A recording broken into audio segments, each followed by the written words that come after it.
سلام و صد سلام. 8 مارس روز جهانی زن به همه زنان هموطن مبارک و ما بهترین ها رو برای شما آرزو می‌کنیم.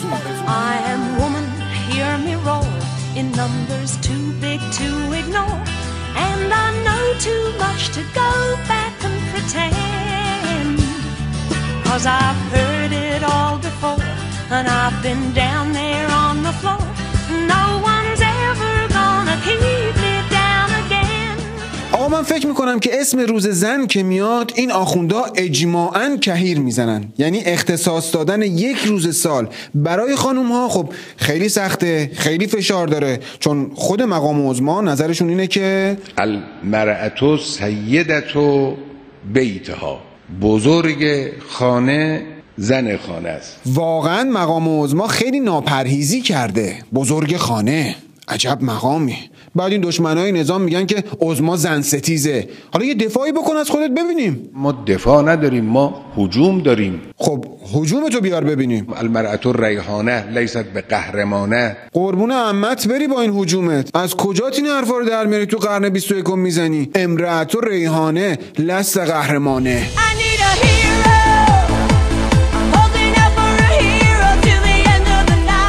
امروز در آستانه روز زن این نماینده مجلس نادر قاضی‌پور برگشته گفته که مجلس جای زنا نیست. مجلسی که تو توش بچری معلومه که جای خانوما نیست. تازه این ولی فقیه و این نماینده مجلس همچین شسته رفته این حرفا رو میزنن. بقیه‌شون رو که بیا و ببین.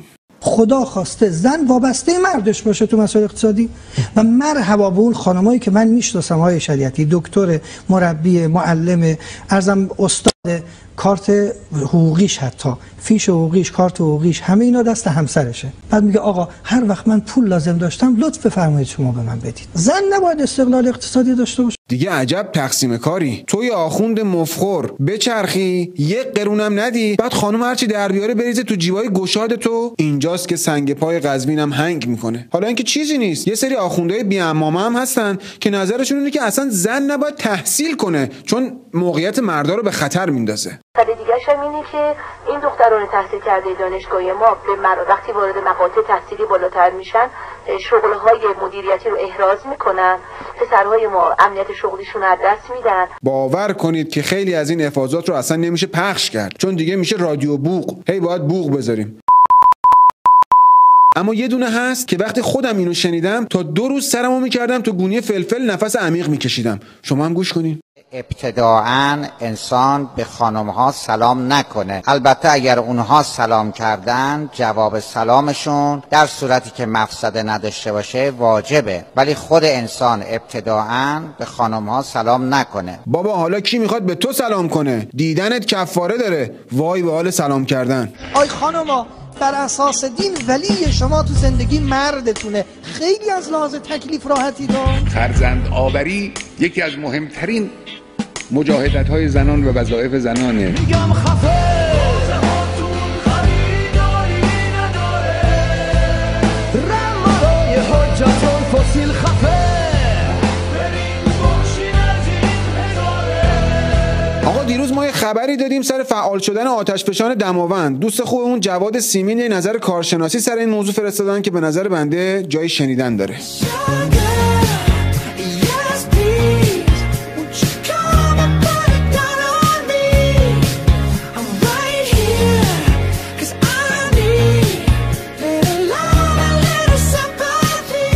خبرها اومده که آتشفشان قله دماوند بعد از 40,000 سال فعال شده. تو این هیری ویری و بیپولی دم عید و خالی بندی‌های انتخاباتی و دعوای عظما و شیخ حسن کلیدساز همین یه دونه رو کم داشتیم. بابا به خدا تقصیر شما مردم ها. بابا مگه 100 دفعه این علما نگفتن اون شراره های آتش رو بدین زیر چادر چارقدتون؟ مگه حنجره‌شون رو پاره نکردن که اینقدر بساط فسق و فجور شبانه نذارین؟ مگه علما و فضولات این همه خطبه نخوندن که تو خیابون ویراژ ندین، بوق نزنین، بلا سرمون میاد؟ 100 دفعه بهتون گفتن عروسی مختلط نگیرین، گوش نکردین. برادر من مگه نگفتن تیشرت آستین کوتاه نپوش؟ خواهر من مگه بهت نگفتن لایک نزن؟ حالا بیا، اینم بلای آسمانی. فردا اگه از خواب پا شدین رفتین دیدین جلو خونتون تو خیابون به جای ماشین مواد مذاب داره میره، گله من نشین دیگه، تقصیر خودتونه. البته مراجع مرتجع مثل همیشه یه راه حلی برای جلوگیری از این فاجعه دارن. شما میتونین زنگ بزنین شماره حساب، وجوهات شرعی رو بدیم خدمتتون، ان که بلا دور میشه. نماز وحشت و آیات و اینا هم بخونین. اگه وقتم بلد نبودین به نزدیکترین حوزه علمیه مراجعه کنین.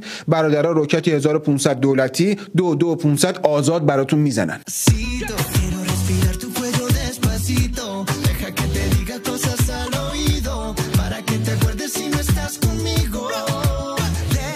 بلبل سرگشته امام حاج صادق آهنگران چند وقت پیش خدمت عظما یه نوحه‌ای خونده بود که تازه معلوم شده که یه تیکشو همچی قلفتی در آورده بودن، یعنی خودشون هم اینا سانسور میکنن. دیدم که خالی از لطف نیست که در آخر برنامه همون تیکه سانسور شده رو براتون پخش کنیم که همه بدونن که جمهوری اسلامی بیدی نیست که به این بادا بلرزه، اما جاش چنان میلرزه که نوحه خودشو هم سانسور میکنه. من انقلابیم و از بلا نمی ترسم، از آن مترسک کاکل طلا نمی ترسم، از آن مترسک کاکل طلا نمی ترسم. در پایان نظر شما را به ادامه همکارم در قسمت آب و هوا جلب میکنم.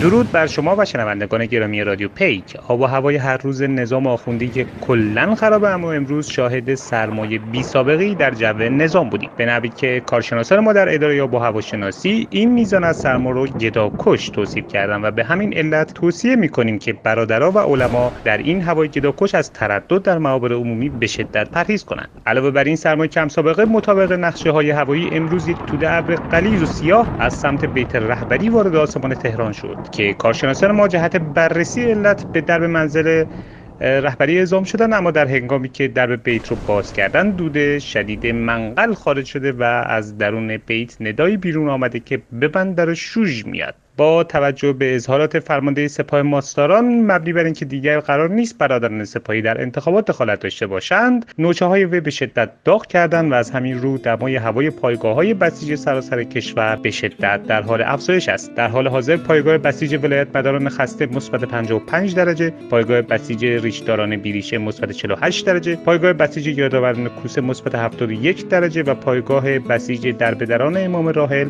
مثبت 69 درجه گزارش شده است و پیش بینی می شود که این دما در روزهای آینده نیز افزایش پیدا کند. برای شما هموطنان عزیز و شنوندگان رادیو پیک دلی بی غبار و بدون ابر و بهاری آرزومندم. ادامه برنامه با مجری عزیز رادیو. خب دوستان، در روزهای آینده ما از این گزارش‌ها بیشتر خواهیم داشت. امیدوارم که این برنامه هم مورد توجهتون قرار گرفته باشه. شما میتونید با کانال‌های مختلف پیک شادی در تلگرام و اینستاگرام و یوتیوب و توییتر و فیسبوک و همه این شبکه‌های ضاله پیشنهادات خودتون رو در رابطه با این برنامه به ما برسونید و برنامه‌های پیک شادی رو هم دنبال کنید. رادیو پیک، رسانه رادیویی پیک شادی در خدمت شماست.